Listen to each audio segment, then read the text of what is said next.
Um, with this, I'm going to now introduce Ms. Eileen Kao for our first presentation. Ms. Kao is the Chief of the Waste Reduction and Recycling Section with the Montgomery County Department of Environmental Protection in the Recycling Resource Management Division. Ms. Kao has over 30 years of experience in solid waste management in the Recycling Resource Management Division and leads the county's efforts to reduce waste, reuse, recycle more, and buy recycled to meet the county's goal to reduce waste and recycle more, aiming for zero waste.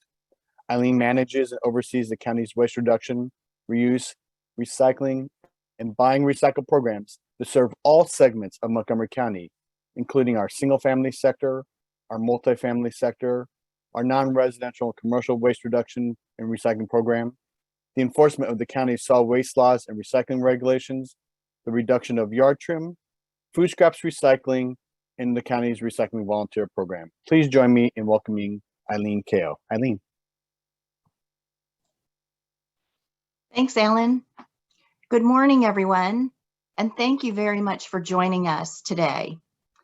In Montgomery County, recycling is an important and long-standing initiative that's really woven into the fabric throughout Montgomery County. Our recycling programs cover all of the sectors and all of the segments throughout Montgomery County. The single-family residential households, the multifamily apartments and condos, as well as the commercial sector, which by our definition includes anything that's not residential in nature.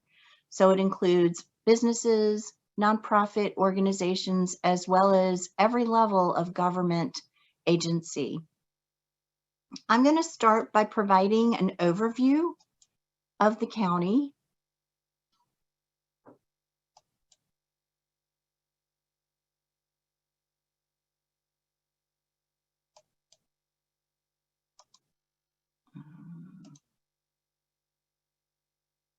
Okay, if we could go to the previous slide.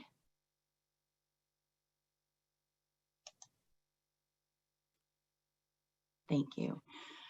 So Montgomery County covers about 500 square miles. And within the county, we've got approximately 730 multifamily properties. That's the combination of apartments and condominium properties. And we also have a few co-op properties as well. But together, all of those multifamily properties have about 140,000 dwelling units. In Montgomery County, we also have approximately 220,000 single-family homes, and that does include townhomes.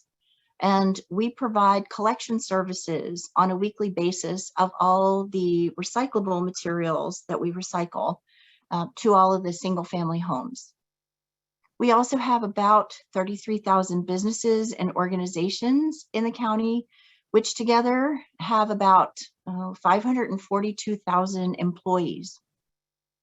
So all told, we have about 1.5 million residents and employees that live and work in Montgomery County.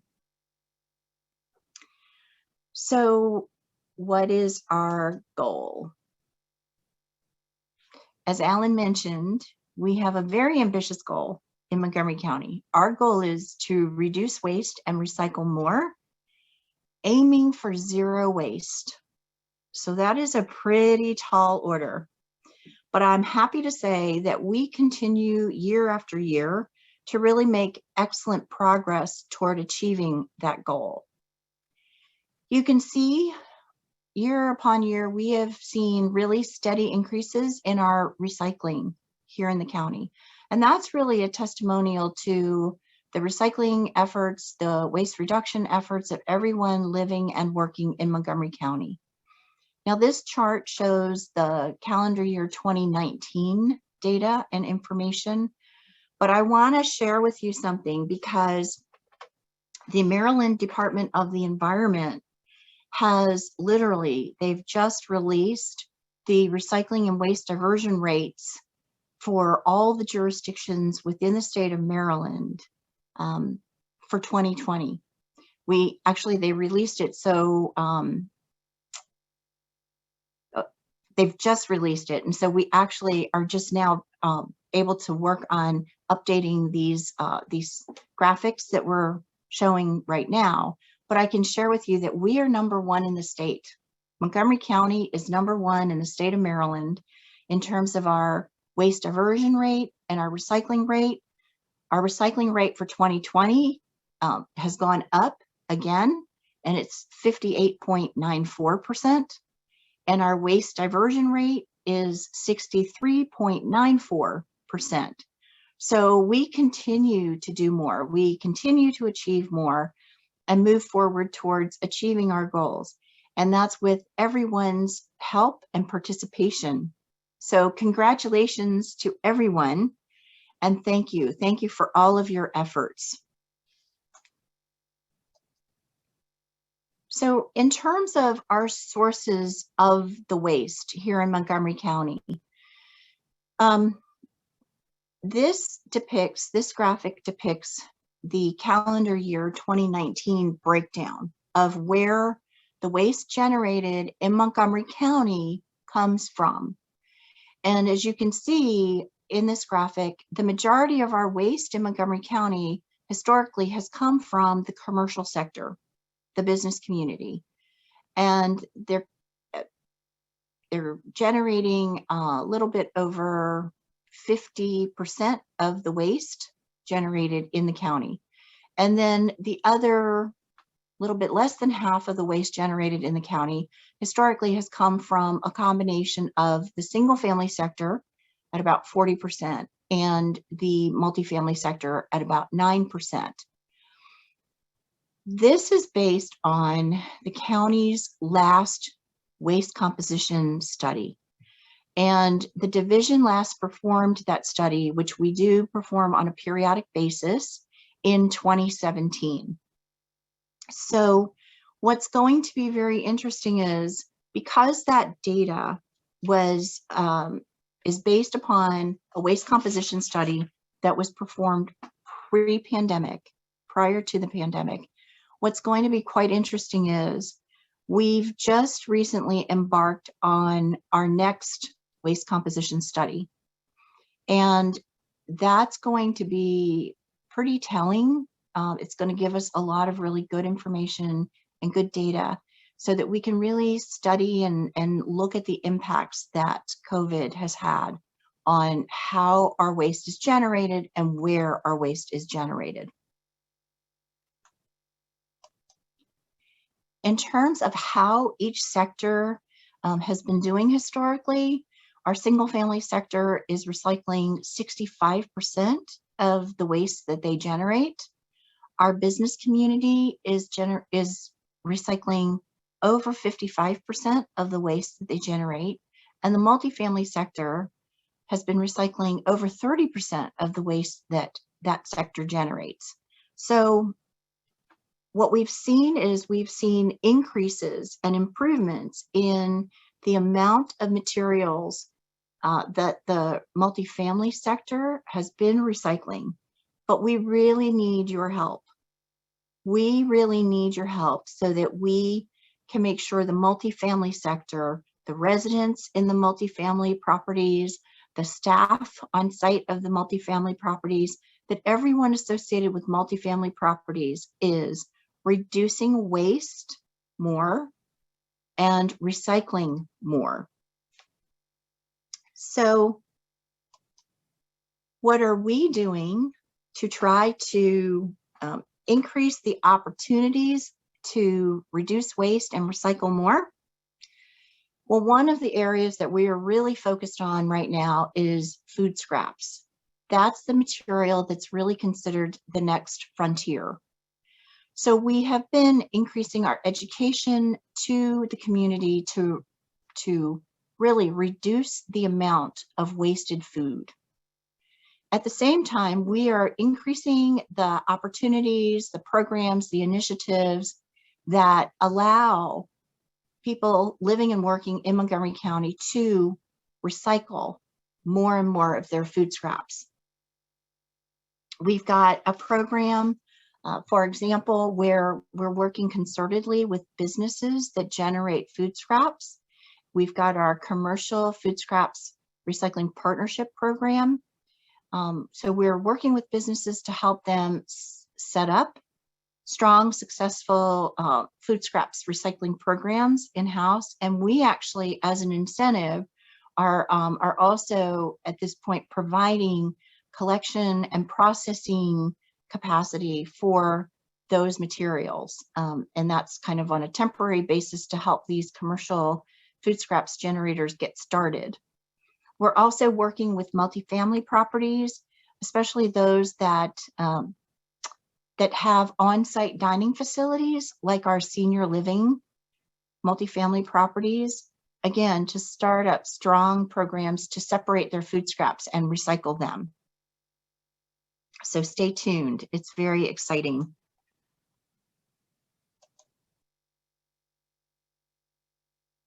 Some of the other things that we are doing, we are actually implementing bans on problematic materials to try and reduce or eliminate them from the waste stream in Montgomery County.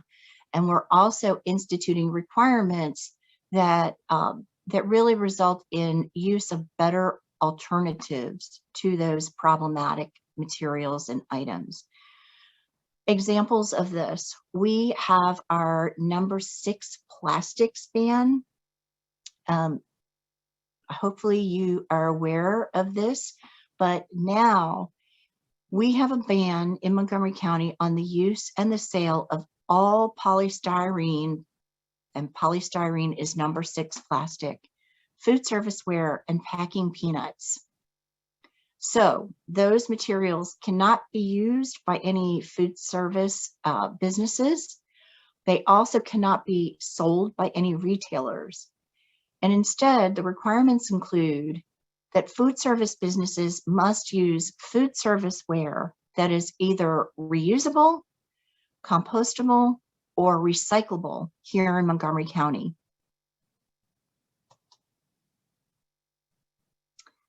We also have instituted requirements regarding straws. So at this point, when you are in a restaurant or food service business, straws are provided to customers only upon request. So if you need a straw or would like a straw, you really are going to have to make that request. Food service businesses should no longer be just passing out straws to every single customer without respect to whether they want or need the straw. When customers ask for a straw, the straws that food service businesses are providing must be either reusable, home compostable, or marine degradable. And in addition, in these requirements, we have anticipated that there are some folks who have needs for plastic straws, whether those are medically related needs or disability related needs. If you have a need for a plastic straw, food service businesses do have to have a stock or supply of plastic straws, and you may request those. And they should not be asking you for any specifics regarding any medical or disability related needs. So through these bans on problematic materials, what we're doing is we're really eliminating the use and the sale of materials that cannot be recycled here in Montgomery County. In the instance of number 6 plastics, there's no market for that material to be recycled. So it's really not something that is recyclable in Montgomery County because we do not recycle those because of a lack of market. In the instance of straws, straws are not recycled because the way that they are shaped and the sizing of straws, they really cannot be adequately sorted at any recycling facility. And also straws are typically not, there's no indication on straws as to the type of plastic material that they are made of. So again, what we've chosen to do is eliminate those problematic materials and instead really go in the direction of better alternatives that are environmentally preferable and more conducive. So what can you do at your multifamily properties to reduce waste and recycle more? Here are some examples, really. You can minimize the amount of waste that's generated at your multifamily property.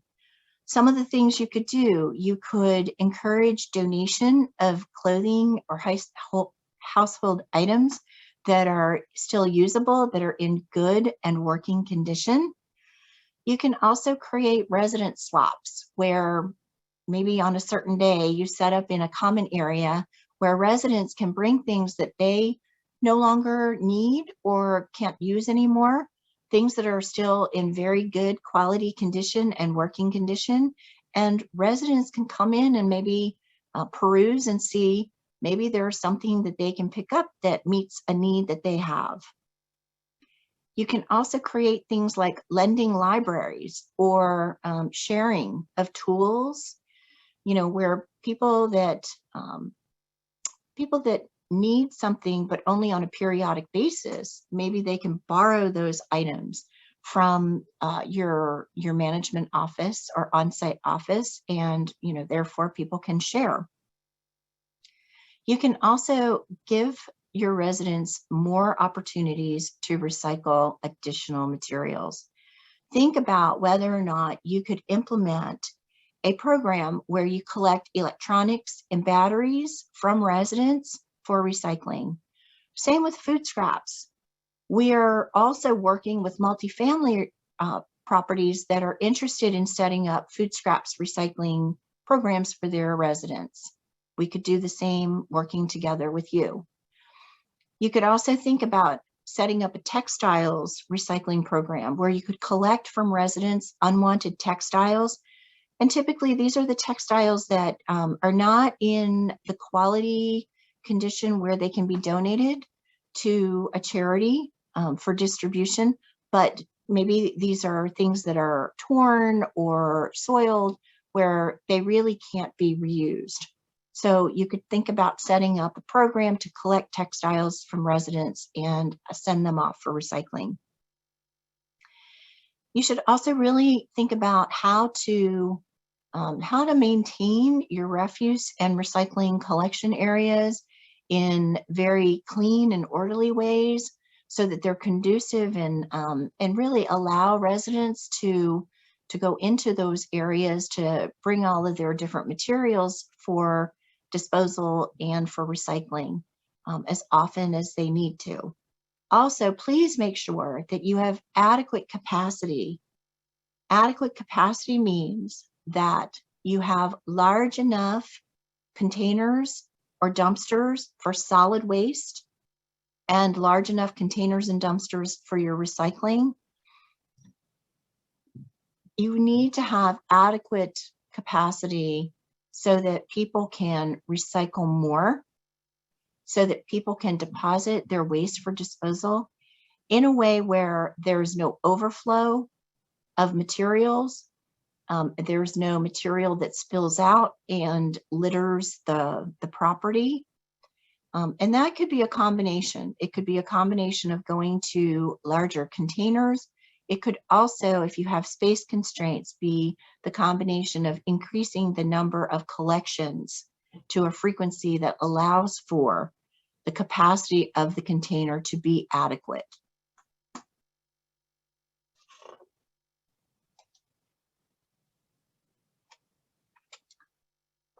The other thing is, please be sure to provide education and outreach to all of your residents. This includes including in your move-in packets for new residents information about your waste reduction and recycling programs on site. Let them know what they need to do with their solid waste for disposal. Let them know the program that you have on site for recycling, and just point them in the right direction of how they can reduce, reuse, and recycle right. The other thing is, we can all use reminders. We all are very busy. Everyone's got very full lives. So for all of your residents, please remember to remind folks on a periodic basis about your recycling programs, about your waste reduction initiatives on site, and just direct their attention and give them a gentle reminder of how they can recycle right and reduce waste more. The other thing is we are always here to help. That's what we do. That's what we are here for. That's what we enjoy doing. So anytime you have any questions, any issues, if you think of any ways that we can support you and assist you in helping your residents to reduce waste and recycle more, please let us know. Again, thank you for joining us today, and I'm going to turn this back over to Alan. Thank you, Eileen. And just a reminder to everyone, feel free to use the chat feature to ask any questions you may have, and we will have an opportunity at the end to answer any questions that come up. So please use the chat feature and type in your questions that you have. At this time, I would now like to introduce Ruth Carbonell. Ms. Carbonell has been with the Department of Environmental Protection in the Recycling and Resource Management Division for over 9 years. She joined the county as a recycling education specialist with our multifamily waste reduction and recycling program. She then served as a recycling and solid waste inspector for our single family collection section.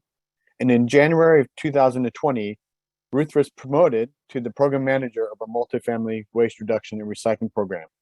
Ruth is responsible for the day-to-day management of our multifamily waste reduction program, which includes providing education, training, technical assistance, and information on waste reduction, reuse, and recycling to all multifamily properties in Montgomery County.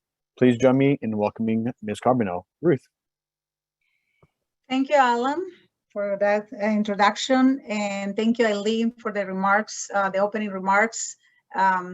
It's always nice to meet, even if it's virtually, to discuss these important matters. And I thank everybody who is already participating in the webinar. And like Alan mentioned earlier, please make sure you use the chat feature to type your questions. We're gonna use some minutes at the end of this webinar to answer your questions. Now I'm happy to introduce Janet Daly. She's our first speaker. With 25 years of experience in community relations and event management, Janet leads the teams who coordinate in-kind donations of furniture, household goods, and professional clothing for thousands of families served by a wider circle each year. Janet and her teams work with more than 5,000 individuals and businesses annually, including property managers, to save gently used pieces from landfill by offering to families to create stable homes. She will share her experience with repurposing and spring cleaning. Please help me to welcome Janet Daly from a wider circle. Thank you, Janet. Thank you, Ruth. It's a pleasure to be here. I have been with the Wider Circle for 3 years and thoroughly enjoy the work that we do, and would love to encourage all of you to look to us for some of your donations. If you can go to the next slide.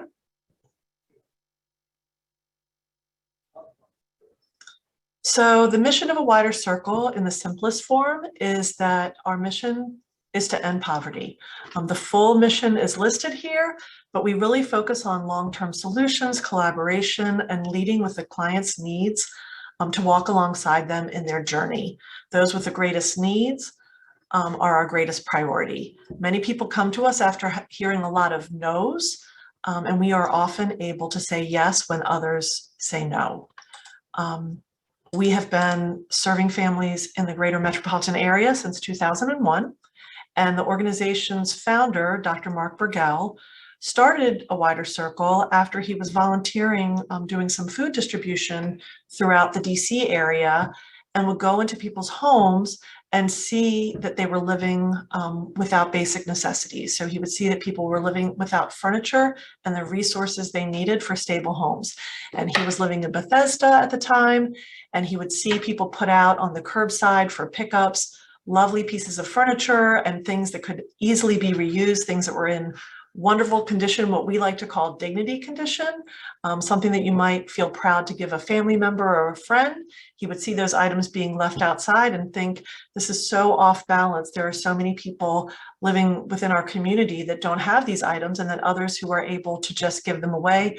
So he started collecting items in a storage facility and in friends' garages, and eventually he started a wider circle, and that was in 2001.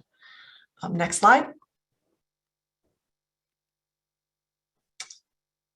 So we have 2 service sites now. Our headquarters is located in downtown Silver Spring, and that's where we have our essential support program, which is the program where we distribute furniture and housewares and professional clothing. We have a professional development center there, and we also operate our workforce development program out of Silver Spring. We also have a partnership community called our Ward 8 Hub that's located in Southeast DC. And out of that hub, we operate our neighborhood partnerships. Our workforce development also occurs there, partner programming and community engagement. Next screen. So last year, in the midst of the pandemic, we also decided to undergo a large renovation project, which was really interesting, but we made it through. And we reopened our doors on August 2nd in 2021 with an expanded showroom, an improved layout, a second loading dock so that we can double capacity, and an upgraded classroom and computer lab for our professional development center. Next slide. So I'll talk a little bit more about our essential support program, which is really what I am speaking about today for this particular group. Every day we furnish between 10 and 15 homes for people who are living without the basic need items. We work with about 500 referring agencies, but you don't have to be referred to a wider circle to receive our services. We have no criteria. If someone needs help, we are there to help them. We serve about 5,000 families annually. And through this, so we are completely donor-based. Families shop at our warehouse or at our center free of charge, and they pick out the furniture they need, the housewares, all sorts of, if you think about somebody who's transitioning out of homelessness or perhaps a domestic violence situation, and they receive housing, but there's nothing in the home, and you think about what you would need to set up a home. So we provide the furniture, kitchenware, linens, just anything you could think about that a family might need. Next slide. So I'll talk a little bit about our wish list. So while we accept a lot of different types of items, our 4 most requested items are beds, dressers, and I'll just go back to beds for 1 second. We do accept gently used mattresses. I know that very few people are able to do that. A lot of organizations are resale organizations, and we don't sell anything. And because of that, we are able to accept very gently used mattresses. And for us, that means free of any tears, stains, or damage. So most needed items are beds, dressers, kitchen and dining tables with chairs, sofas, and living room chairs. Okay, we can do the next screen. Additional items we accept, any of the other pieces as well, like accent tables, TV stands, desks. We accept smaller size desks, up to 48 inches. Think of student desks.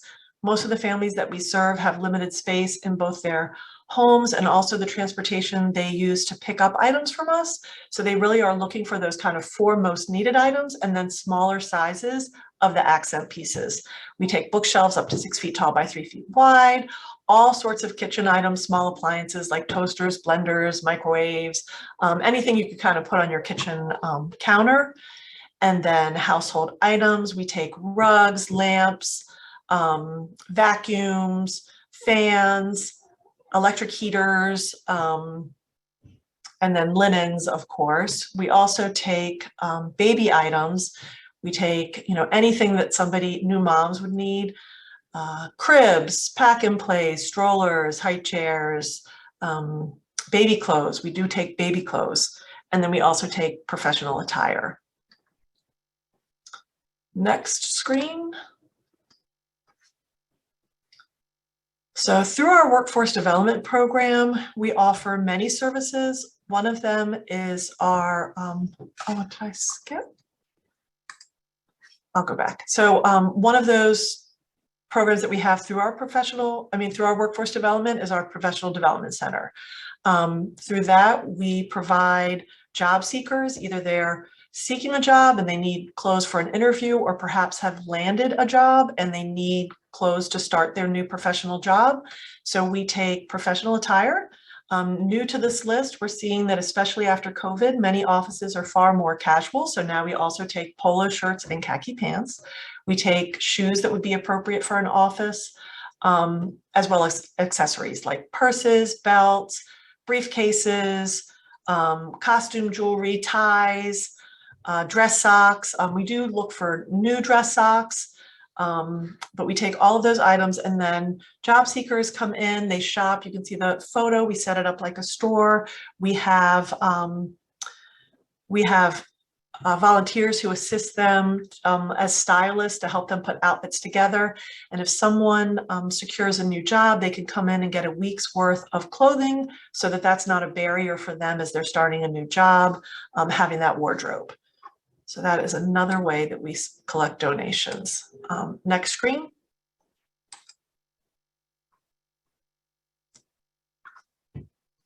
So we're located on Brookville Road in downtown Silver Spring, right inside the Beltway off of Georgia Avenue. We accept drop-off donations Tuesdays, Wednesdays, Fridays, and Saturdays from 9 to 5, Sundays from noon to 5. There's no need for an appointment. We are closed for donation drop-offs on Mondays and Thursdays. Those are days that we're really focusing on client appointments. And we are, as I said, located in downtown Silver Spring. Next slide. And then we also offer donation pickup service. And so for this, this is very popular. We do provide in-home service. So our team will come into your home to pick up any large furniture items. We have changed our guidelines a bit. So now, in order to schedule a donation pickup, you have to be donating either one of our 4 most needed items, which of course are the beds, dressers, sofas, and dining sets, or at least 3 pieces of other furnitures that don't include one of those pieces, such as, you could have a coffee table, bookshelf, and an end table, and that would be enough, or, any 3 other pieces. But we do encourage folks that have either one piece of furniture that isn't one of those top 4, or smaller items like clothing or baby items, to drop off at our Center for Community Service. And next slide. Again, I would just want to emphasize that we really are looking for items that are very gently used, in dignity condition. I also want to share a new partnership that we started last year. We do, of course, we do receive some items that don't meet our standard or aren't items that we distribute. Someone might give us a box of items, and mixed in there are books along with, some items that we do accept. So we do have secondary nonprofits that we give those still in really good condition items that don't meet our needs. So they're not going into a landfill or being tossed. But for items that don't meet our standards, we do recycle. We spend a lot of time at the transfer station. And then we just started a new partnership with a group called Turbo Haul.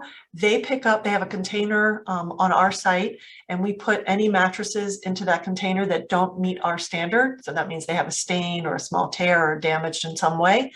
And they collect from us every week. We donate over 50 mattresses a week that don't meet our standard to Turbo Haul, and they recycle 100% of the materials for those mattresses. So we have been in partnership with them for a little bit over a year, and this has been an amazing find for us, because before, unfortunately, we were just discarding those items, bringing them to the transfer station, but now they are being 100% recycled. So we're proud of that new partnership. And that's all I have for you today. So I will turn it back over to Ruth.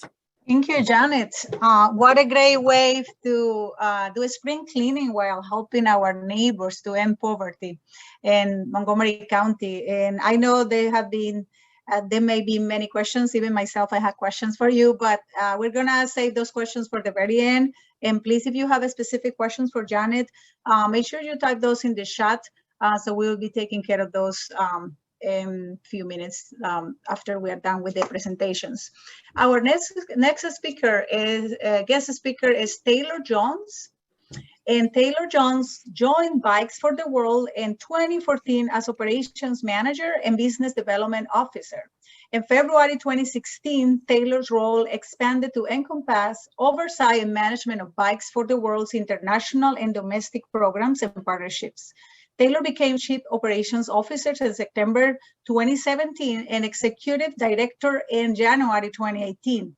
He holds a bachelor's degree in political science from the Appalachian State University and a master's degree in international affairs from the School of International Service of American University.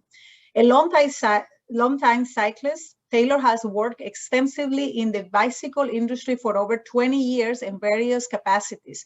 Away from Bikes for the World, he dedicates time to supporting a successful junior cycling team, trying to catch as many Washington National Games as possible, and explores the DC area by bike. Please help me to welcome Taylor Jones as he talked to us about Bikes for the World. Thank you, Taylor.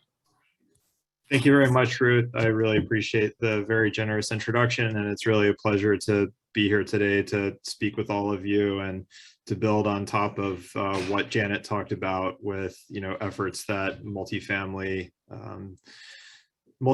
buildings can, take to reduce their footprint as far as the volume of waste they have going into the waste stream. So very simply, here at Bikes for the World, we've been around since 2005, and our mission is really simple. It's to change people's lives through providing access to a bike for sustainable, low-cost, reliable transportation. During that time, we have repurposed over 170,000 bikes that we have received as donations, either from individuals or from multi-unit buildings, community collection events, etc. Those bikes have been distributed over the course of our organization's history to programs in almost 30 countries, as well as local and domestic programs. Currently, we have a dozen international programs that we support, as well as a number of local and domestic organizations as well. Next slide, please.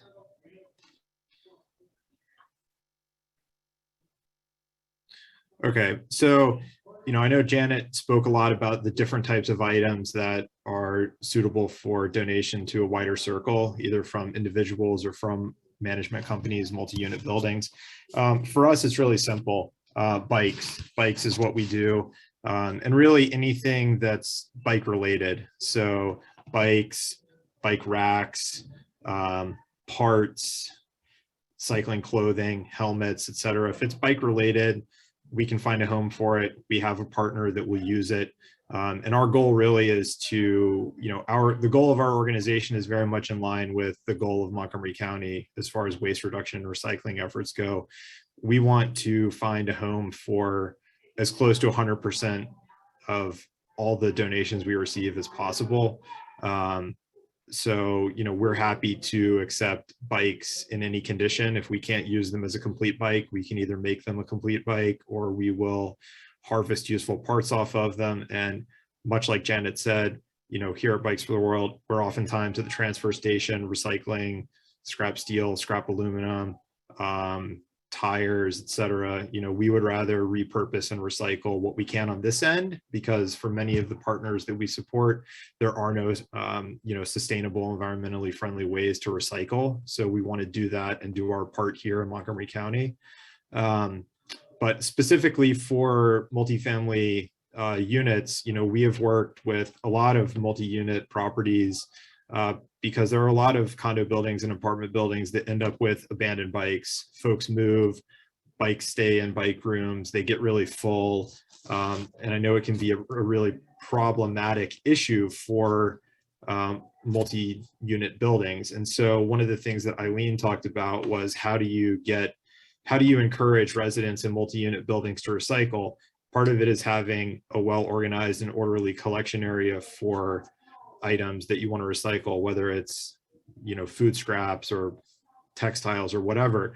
So one way that you can free up space for recycling those items is doing a clean out of whatever bike storage room you have, doing a bike audit, and, you know, putting it out to your residents that, hey, are these bikes abandoned? Do these folks still live here? Maybe there are folks who, you know, live there and no longer use a bike. So, you know, we're happy to, we're happy to work with multi-unit buildings on, you know, what to do with abandoned bikes.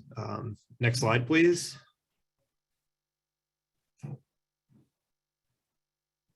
So again, you know, why you would donate them frees up space. You know, like I said, especially pertaining to what Eileen said, that can certainly create more space for recycling of other more commonly recycled items. And hey, maybe there's additional need for storage, especially in the past couple of years. More people are working from home. So I imagine there's potentially more demand for additional storage for residents if they're finding, hey, I'm spending a lot more time in my apartment or my condo, and, you know, I either need more or I need less. So it's potentially an issue that can be solved by, you know, donating bikes to free up space. You know, we know from working with multi-unit properties that there's also an issue of theft and vandalism if property appears to be abandoned, whether it's inside a storage area in a building or locked outside in a bike rack. And, you know, working with us to donate abandoned bikes or unwanted bikes can help to be a hedge against that. You know, also every bike that we get, you know, it's going to someone who needs it and can use it to get to school, get to work, get to medical care.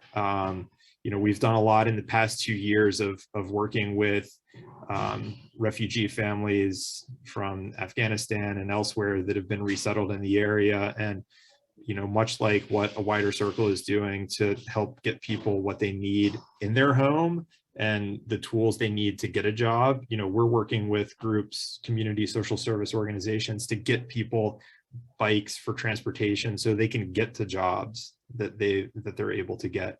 So, you know, it's a really, a bike is a really simple thing and can be a really fundamentally transformative item in somebody's life. You know, you can go somewhere, you can cover 4 times the distance on a bike as you can by walking. So an individual who has a bike for transportation gets back a lot more time in their life that can be focused on family needs, you know, working more, getting medical care if they need it, et cetera. So yeah, next slide, please. So, you know, there are, if there's anyone who is participating or who watches this seminar, this webinar afterwards, if you don't have a process for, you know, registering and managing storage areas, especially where people keep bikes, especially if it's indoors, you know, there's some tips, some experiences that we've had over the years, and, you know, some basic guidelines that kind of help to determine, hey, what is abandoned and what is actually being used. So, you know, every building, every management company probably has their own processes, but if you don't, there's some really simple tips. You know, you can have a really basic registration system. If you don't have a policy for bike storage and, you know, identifying to whom each bike belongs, again, it's like what Eileen said, this is the kind of information that you can have in a move-in packet for residents who are living in your properties. You can do a bike audit, you know, whether it's once a year or once every 2 years. It's a really common thing to do a bike audit to determine what's used, what's not, and then, you know, hold those and they can be donated to Bikes for the World. We're happy to come to properties and pick up bikes. We're based in Rockville, and, you know, generally our guideline is if it's 10 bikes or more, we're happy to come and collect those bikes from you.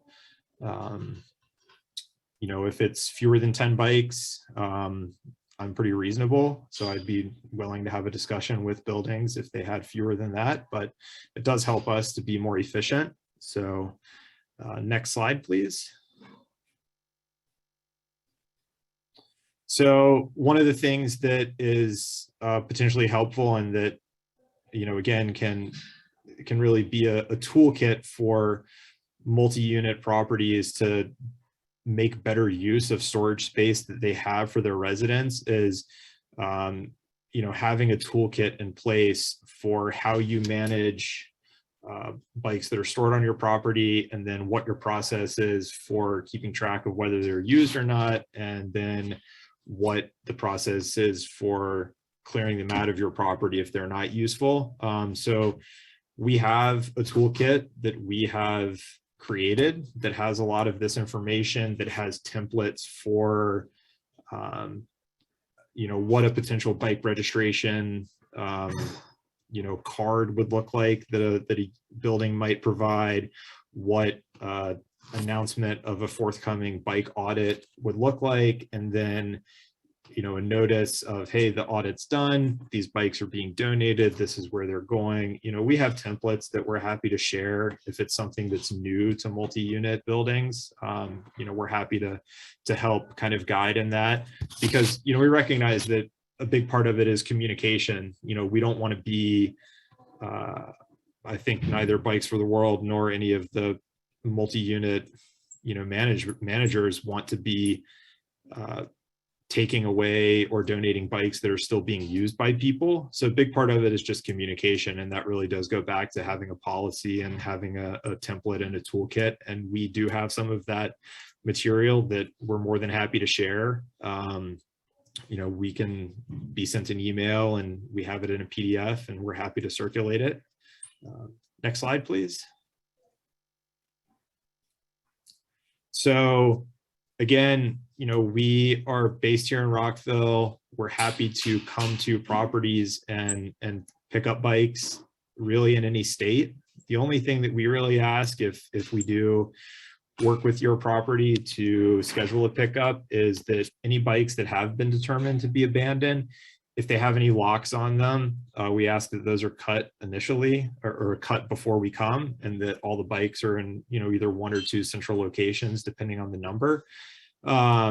We bring all the bikes back here to our warehouse in Rockville, and then they then at that point get triaged, whether they're bikes that are incomplete that we need to make complete, bikes that are perfectly fine for use, whether it's a local donation or an overseas donation, or whether they're bikes that are not suitable for use as a complete bike. We will harvest the parts off of them that are useful, and then we recycle anything that's not. You know, we've worked really closely over the past 4 or 5 years with Montgomery County to really make sure that we're being a good steward and, you know, meeting what's a core part of our mission, which is recycling and reducing the amount of waste that's going into the waste stream. You know, we know that every year from the 10 to 12,000 bikes that come through the doors at Bikes for the World, I would say probably 1/3 of those are bikes that would otherwise end up in the waste stream. And we know that because they are donated at waste transfer stations. So it's a place where folks are coming to the transfer station. Instead of putting the bike in the metal recycling, it's going in a separate chute for bikes, and then those bikes are being repurposed. So that saves the county a lot of money, because, hey, these are items that are being repurposed. They're not having to, you know, be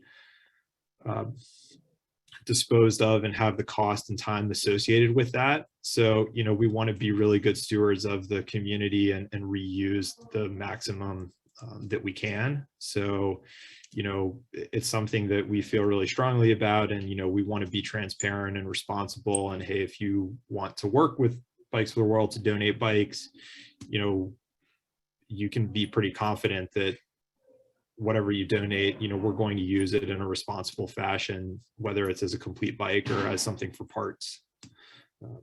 Next slide, please.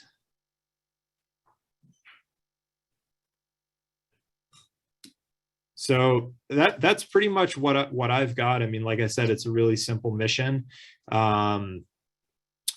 You know, we just want to save as many bikes as we can and give them a second chance to provide, you know, somebody else a really simple and life-changing way to get access to what it is that they need. You know, we are based in Rockville. We're near the old White Flint Mall.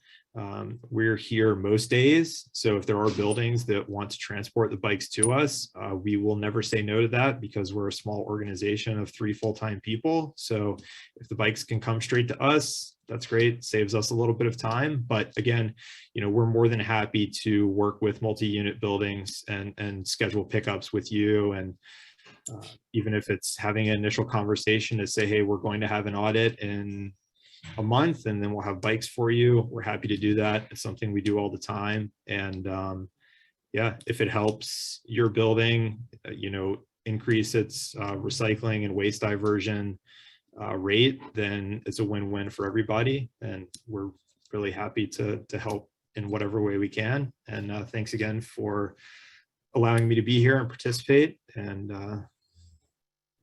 appreciate it. Thank you, Taylor. Thank you, Taylor, for providing us all this great information about the Organization of Bikes for the World. And with that, we're going to I'm going to introduce our next speaker today, Renee Johnson. She's a program specialist too with the multifamily recycling program track for the Montgomery County Department of Environmental Protection. She joined the Recycling and Resource Management Division in January 2019. Prior to this, Renee worked for the city of Los Angeles as an environmental compliance specialist, implementing the city's zero waste program for multifamily and business owners. Please help me to welcome Renee Johnson as she speaks about the do's and don'ts of recycling. Thank you so much for that introduction, Ruth. Thank you all for being here. Again, I just want to give everyone a reminder, if you have any questions, please put them in the chat. And make sure you're setting it to everyone and not just to one person so we can all see the questions. If you can keep clicking enter, some of the images will pop up. All right, that's perfect. So yes, today I'll be going over the do's and don'ts of recycling in Montgomery County. Here I have the 5 material sources that are required to be recycled by Executive Regulation 1-15. That's mixed paper, commingled materials, scrap metal, yard trim, and Christmas trees.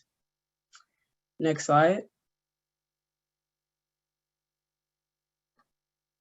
So the first material source I'll talk about is mixed paper. Mixed paper has so many different types. The first obvious is cardboard boxes and paperboard. So these items are completely fine to be recycled as long as they're clean and dry. That's the one thing that you should remind yourself when you're thinking about recycling this category. Newspaper inserts are fine. Sometimes I see with the newspapers, people aren't taking off the plastic bag that it comes with. Make sure you remove that plastic bag and recycle it in a separate collection. Any mail, I know that magazines that were glossy back in the day, people were unsure whether you could recycle it or not.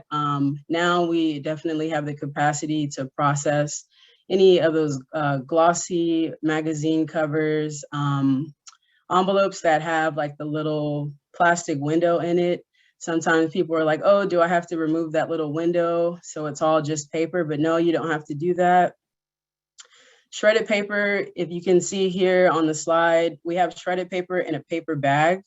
We do recommend that you bag shredded paper just because when your hauler is dumping your containers, if the paper is loose and the wind is blowing, all that paper can get all over your property, which really wouldn't be good for the environment. We don't recommend collecting shredded paper in a plastic bag because plastic bags aren't able to be recycled in your curbside recycling bin. The last category that I have for mixed paper is coated paper items. So this is like your ice cream containers, juice containers, milk, any of your frozen food boxes. Some of your coffee cups that are made of paper have this like coated material on the inside. You're still able to recycle that. You just want to make sure that you're rinsing out whatever was in there previously. You can go to the next slide. And then if you click enter, there's 3 images that'll pop up on the bottom as well. Okay, that's perfect. So for restrictions for mixed paper, a good rule of thumb for mixed paper is if you're unsure whether it's paper or not, just tear it. If it's fibrous, you hear that ripping sound, that tearing sound, you know that it's a mixed paper item. Some things that can't go into your mixed paper bin is napkins, tissues, and paper towels. This is probably the biggest contaminant when it comes to mixed paper recycling. You can recycle these items if you do composting. Again, if it was something that, if you had like food waste on a tissue, you can compost that. But if it's, even if it's a clean or dirty napkin or tissue or paper towel, we can't recycle it in your curbside bin for mixed paper. When it comes to takeout containers, make sure these containers aren't riddled with any oil. We're unable to separate the oils in the recycling process for mixed papers. If you have just like some crumbs that are in these containers, you can shake that out, and of course you can recycle it. Same thing with pizza boxes. If you have cheese and any sort of other greasy or oil materials on the cardboard, you're gonna wanna put that into the trash, or again, you can compost it with food waste. Envelopes with plastic padding, you can see here on the bottom right, these are your Amazon packaging. Although there is paper on the outside, on the inside, there's this like bubble kind of plastic wrap that we're unable to separate. So you're gonna throw those in the trash. I will say though, there are some Amazon envelopes that can be recycled with plastic bags. I don't know if you've ever noticed, there's a symbol at the bottom of the Amazon, the plastic packaging, and it has a recycling symbol, but it says take back to like a store drop off. And that's really different from these paper paddings where it's like the plastic on the inside and the paper on the outside. And I'll talk more about recycling plastic bags. Any paper contaminated with paint or chemicals, we can't recycle that. Again, during the pandemic, we saw so many masks trying to get recycled. Even though it is made of paper, it's really at the end of its life, it's single use. We can't recycle it any further, so you can throw your medical mask products in the trash as well.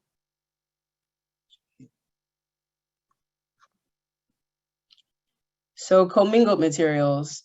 Some people get confused when we use the term commingled. They're thinking commingled means all of the recyclables together, but really commingled is just identifying aluminum, glass, and plastic. So for aluminum, of course, you have like your foil, you have cans, tuna cans, soup cans, all that's under that umbrella. These things are able to be recycled as long as you rinse them out. I think when it comes to commingled materials, when you have lingering food waste in the containers, that's what really would contaminate your bin. So any of these products, make sure they're completely emptied. Glass bottles and jars, these are all able to be recycled, and they're not to be confused with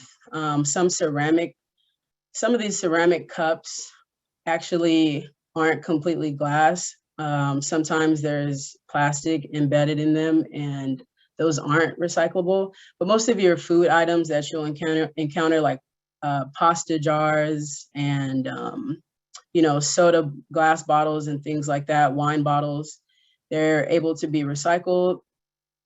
This last category I have here with the plastic bottles and tubs and jars at the bottom left of your screen.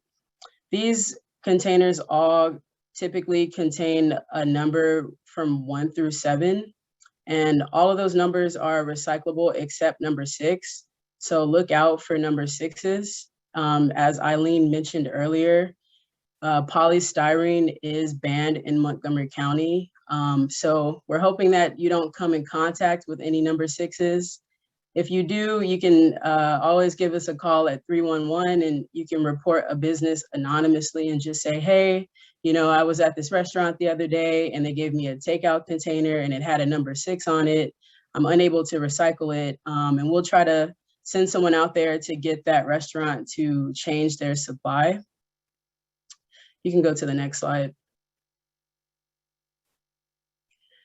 So yeah, another form of polystyrene, or the number 6 plastics that's not able to be recycled, is styrofoam.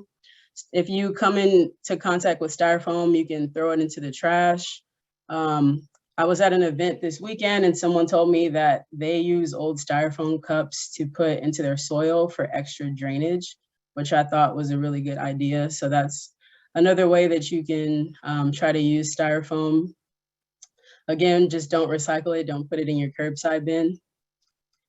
Light bulbs. So light bulbs cannot be recycled, and they also really shouldn't be put into your trash. If it's any CFLs or any LEDs, these contain mercury, which can cause a fire when they're being processed at our transfer station. Incandescent light bulbs, if they're broken or if you can't use them anymore, for incandescent light bulbs, you can place in your trash, but there is no light bulbs that can be recycled in your curbside bin. I kind of spoke about the ceramic dishware, same with Pyrex, window glass. These are items that have different, multiple different types of plastics and glass in them, and we're just unable to recycle those. Plastic bags. Plastic bags is probably the biggest contaminant in recycling.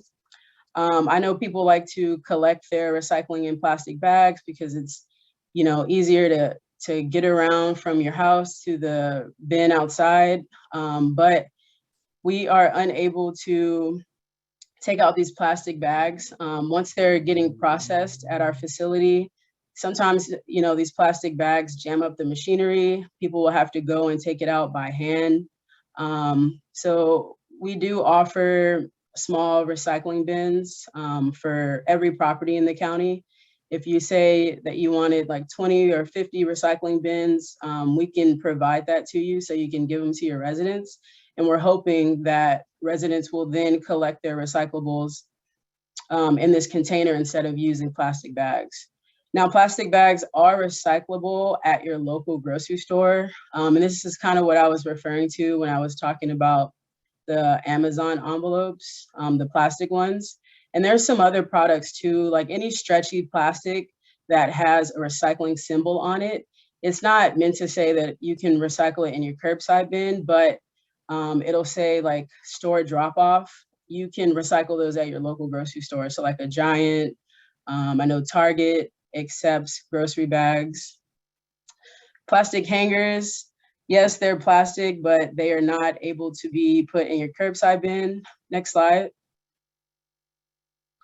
So for plastic hangers, we have a bulky rigid plastics recycling section at our Shady Grove processing facility.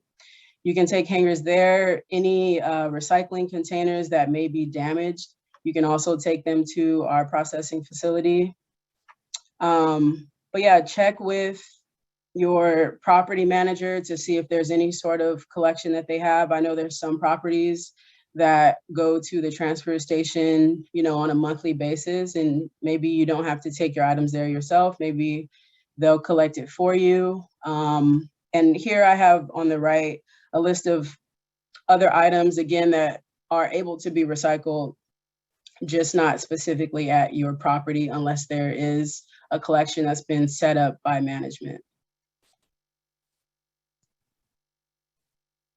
Scrap metal. So scrap metal is definitely required to be recycled in Montgomery County.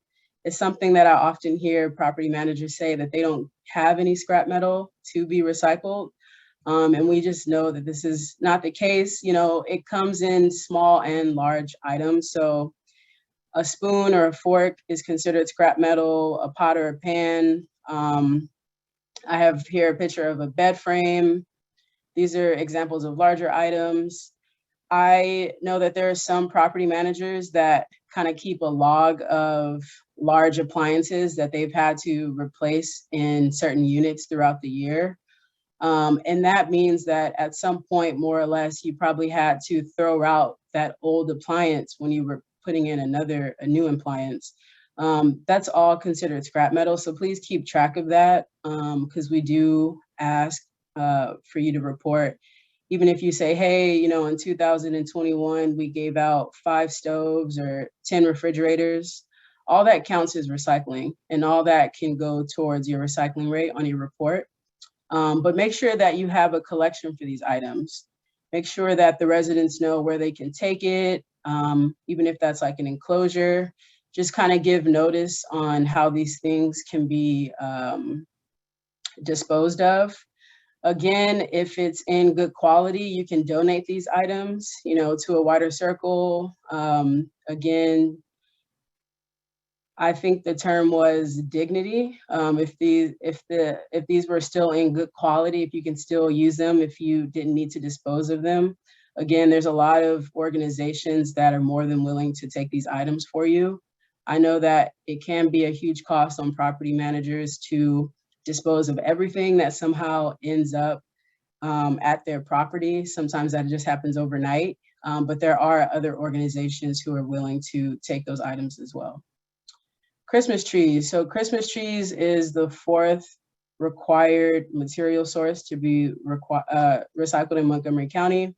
So make sure you're establishing a collection with your residents. You know, let them know, hey, on December 26th, you can place all of your trees in this area and we will have someone collect it.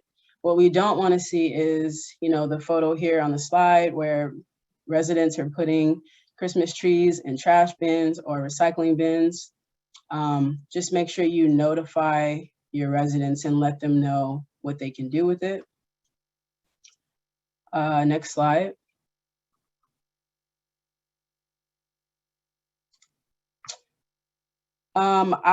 Looks like I didn't have a slide on yard trim, but I do want to talk about that.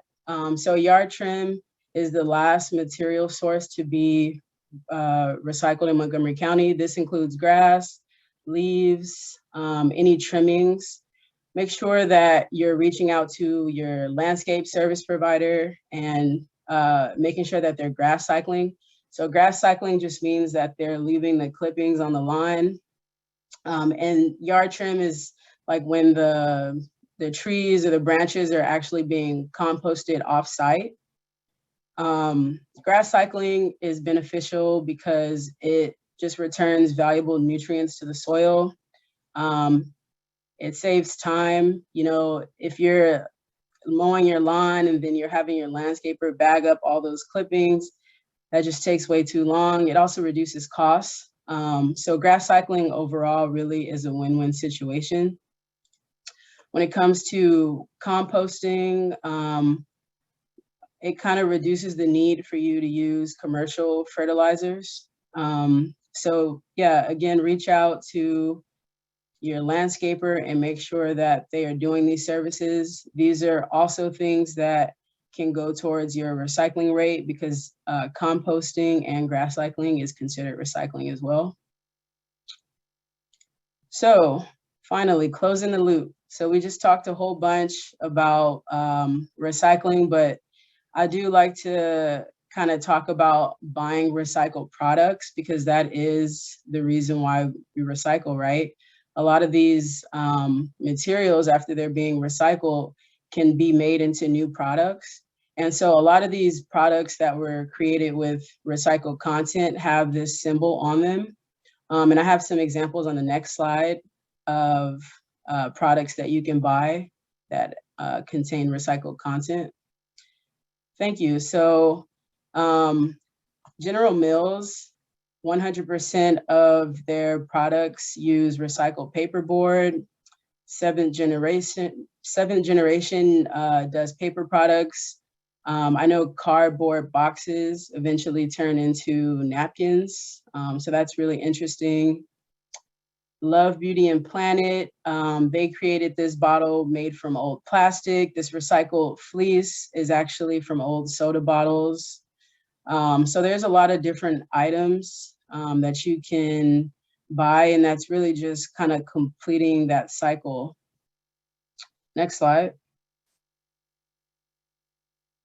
Waste reduction. So waste reduction really should go before even talking about recycling, right? If you start at the source, you really don't have to figure out how you can dispose of any items. So here I have a picture of a reusable water bottle on the left, and it's just one bottle. It can really last probably, you know, most of your life if you don't lose it. On the right, you have all these different single-use plastic bottles that eventually you will have to recycle. Recycling is great, it's possible, but at the same time, you're still using a lot of water, a lot of energy to recycle these items. So really you wanna think about waste reduction first. Next slide. Reusing your items. So we've been talking about donating during this webinar. Donate your items. You can use newspaper for packaging or wrapping gifts. Glass bottles and jars can hold pins, flowers. Again, just thinking outside of the box instead of throwing everything in the trash or the recycling bin. Just try to think of creative ways that you can reuse these same materials. Next slide. So refuse. Refuse is actually my favorite R. So there's reduce, reuse, recycle, but refuse is that forgotten fourth R. Just simply refuse these items. So if you're getting takeout, you can refuse a plastic bag, you can refuse plastic cutlery. If you know you have these things at home and you're gonna use your forks anyway, it's better to do that. If you have your own coffee mug or tumbler, you can refuse a plastic cup or a paper cup. And yeah, that is the end of my presentation. My contact information is here. If you guys have any questions, if you need any recycling bins or any posters or signage, feel free to give me a call or send me an email. Thank you, Renee. And I know that as a participant, you may be thinking, this is a lot of information. How am I going to remember everything? But we are going to be, of course, the recording of this session. The next topic here is going to be electronics recycling. Next slide, please. And electronics recycling is important because it conserves natural resources. It helps us to reduce the amount. The first slide, please. It helps us to reduce the amount of supplies that need to be mined from the earth. So like copper, silver, aluminum. So those are natural resources that are used to create many of the electronics that we use in our daily lives. So by recycling properly, the electronics recycling, we are helping also to reduce water contamination, air contamination, and land contamination. So there are a lot of factors that come together when we recycle electronics. So even it seems like Taylor was saying, it seems like something simple. Oh, why do I need to recycle a bike? Why do I need to recycle this paint can? Why do I need to recycle this TV? But everything together, when we add it, it really impacts the big in the big picture. So the U.S. Department of Environmental Protection, the EPA, Environmental Protection Agency, has certain facts in the website. And one of these facts that I found is the recycling 1 million laptops can save the energy equivalent to the electricity used by almost 4 million homes in the USA. So it's amazing what just recycling can do for protecting and for conserving energy. It's also another opportunity to declare your closets. And I know in this webinar, the main topic was spring cleaning and how to recycle more when you are doing a spring cleaning. I know the easiest thing is just to put everything in a black bag and throw it away, right? But that's not the wise way to do it. That's not the smartest thing to do. That's why we spend this time today to guide you through simple steps that you can start making at your home, at your apartment, at your condominium. And one of those are like recycling electronics. So you wanna, if you are like me, I have all cameras, I have cables, and you name it. Sometimes I don't even know where they came from. So it happens, and it's normal for that to happen. But today we're gonna give you some ideas of how to declutter these spaces that you have in your home that you will need for items that you are actually going to use. Recycling also increases, recycling the electronics also increases recycling achievement in Montgomery County. And as Eileen has said earlier, and I think others had said it, probably Alan said it too, we're aiming for zero waste in Montgomery County. We are not content just to do 20%, 40%, 50%. We're actually aiming for zero waste. And we know we can do it if we all work together. So one of our goals is to find new items that can be recycled, and there are opportunities within the county that you can use. There are resources. So let's start, using those resources and being able to collaborate together to increase the recycling rate of Montgomery County while helping others too. Examples of electronics are here.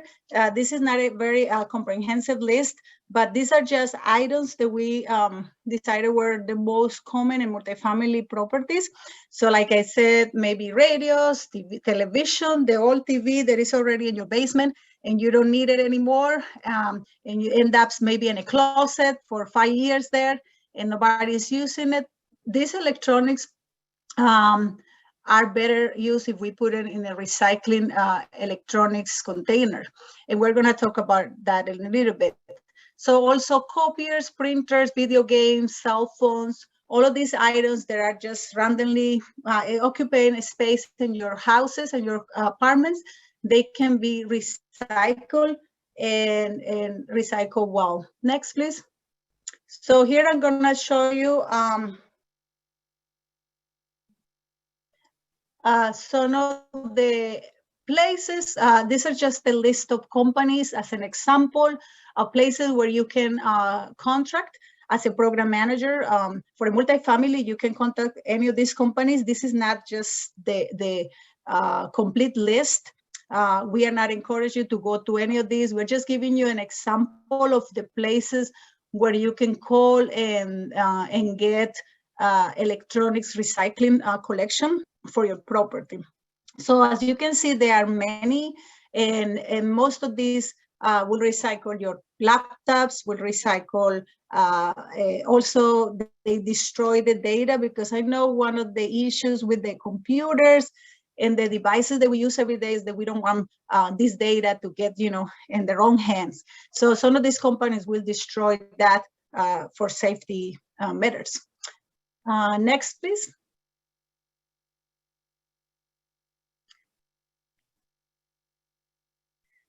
All right. Also, if you don't have that huge of amount of electronics and you don't want to contract a private hauler or private collector for the electronics recycling, you can also bring them to our facility.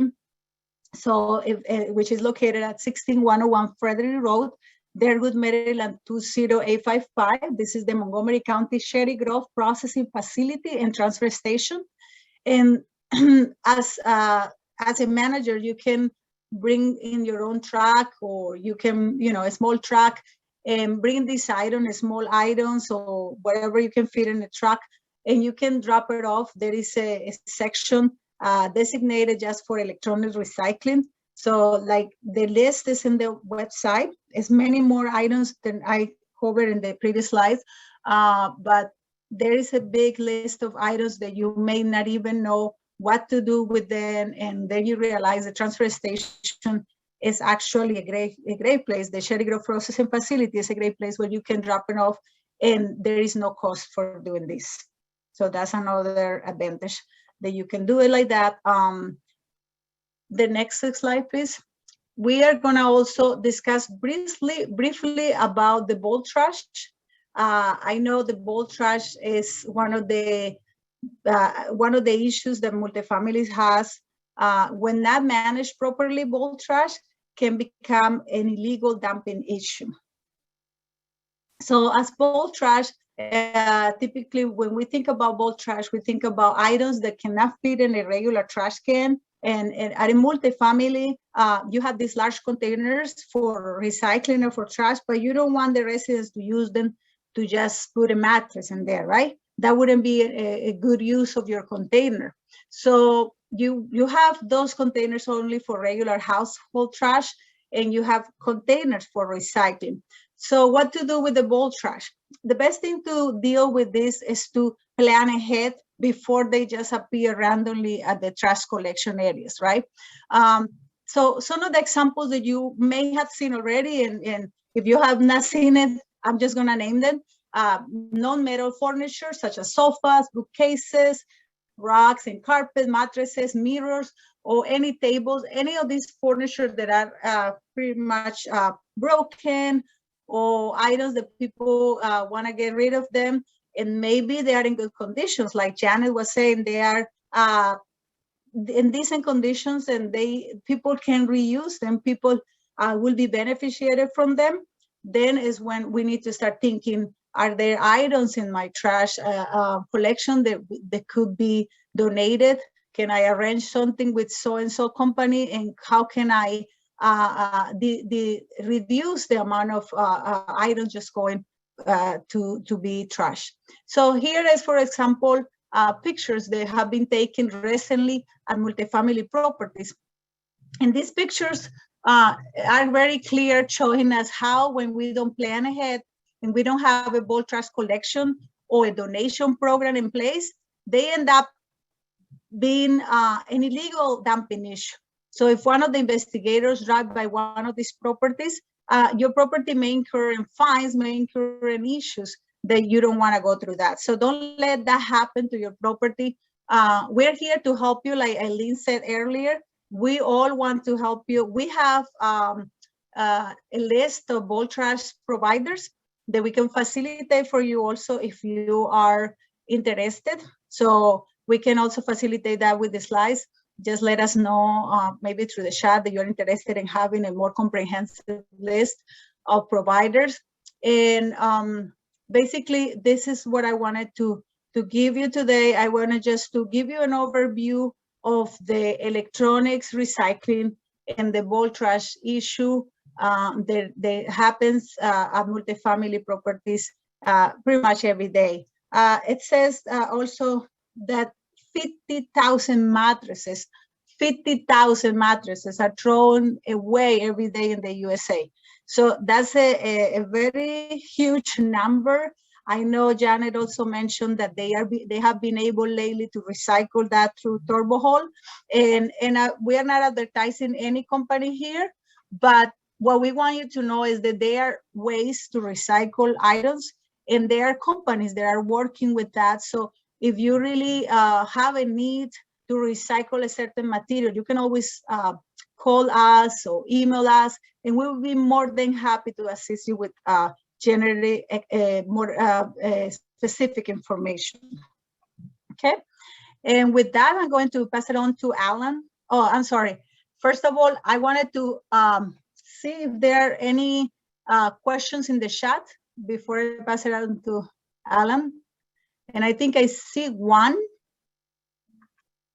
And I'm gonna read it out loud. Thank you again to all the speakers and to all the participants for spending this hour and a half with us about spring cleaning while reducing waste in Montgomery County and recycling properly. I think this question is specific I believe it has to do with the first presentation, but I'm going to read it out loud. Has the county made an effort to determine the cost of a multifamily property to comply with the county's ideal process? Ensure the cost of extra pickups, extra containers, and special events, etc. And I think Alan, Eileen, maybe one of you I could. think it was answer Eileen. this If you question. could answer that question, Eileen. Sure. So, let's see. So the question, well, I guess repeat it. let me, I'm looking at it in the chat. So let me just say this, that when I was speaking about enough capacity of the containers, the combination of containers and frequency of collection in order to ensure that at your multifamily property, you have adequate capacity to contain the trash for disposal and the recyclables for recycling from your residents. It's a mandate. These are requirements. These are grounded in our solid waste laws in Chapter 48. They are grounded in our recycling regulations. So it's not something that we have looked at from the perspective of calculating. I think your question is getting at whether or not we have taken a look at the costs for a multifamily property to comply with these requirements. No, we have not specifically calculated the costs for doing this. These are actually requirements, they're laws. So you have to have adequate capacity. Now, if you are asking, which I'm not sure, maybe you could clarify, if you're asking about when I was talking about additional opportunities for recycling of other materials, we've talked today about electronics, for example. We've talked about textiles. We've talked about, you've heard from our guest speakers who have talked about household items, clothing, bicycles. Could you clarify if you are asking about those additional opportunities? If you are asking about the additional opportunities, I think what we've also touched on today. Okay.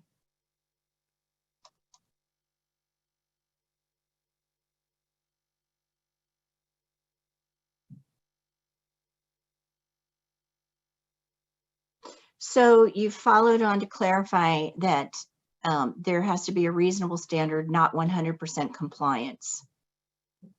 There is no hard and fast enforcement on speed limits. The county needs to say 90% of the time it must meet your standards.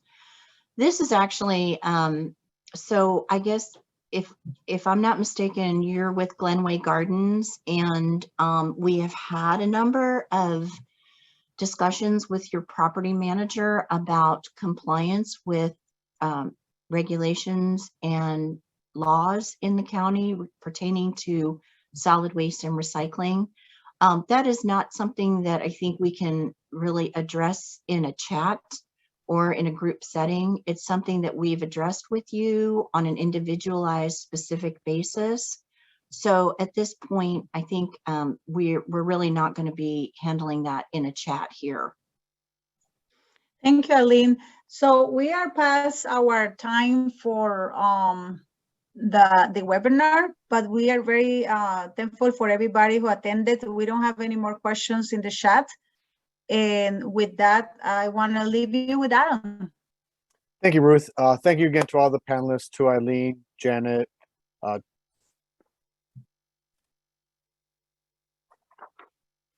Renee, and Taylor for your great information today. Hope everyone learned a lot more about how to reduce waste, reuse materials, and recycle more at apartments and condominiums.